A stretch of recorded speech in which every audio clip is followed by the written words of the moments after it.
ဒီနေ့အသစ်ဝင်တဲ့ကျိုးလေးတွေတစ်ချက်ပြပေးပါမယ်ရှင်ဒါကကြတော့ငါးရိုးပုံစံပေါ့နော်ဘယ်လိုပြောရမလဲငါးရိုးပုံစံဟိုမှာသူကားကြတော့ငါးချက်အဟန်ဝင်းချင်မှာရှိမယ်ရှင်ဒီလိုပေါ့ဂျိတ်ကောင်းက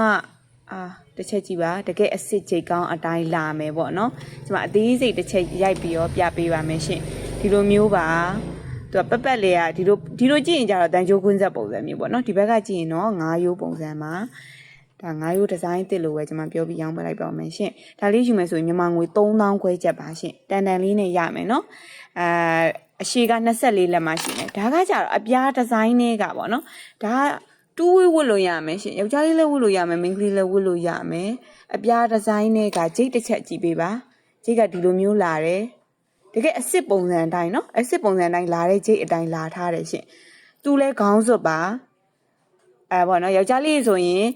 ပေါ့နော်လေဗင်းပြည့်တဲ့သူတွေအတွက်ဆိုရင်18လက်မှမွေးနေရှင်ဒီ24လက်မှအဝေးအဲ့ဒါမှနည်းနည်းလေးဟန့်ထဲထဲလေးဖြစ်မှာရှင်ဒါလေးလဲ3000ခွဲချက်ပါရှင်ကိုကြိုက်တာယူလို့ရပါတယ်တကြိုးကို3000ခွဲချက်ပါရှင်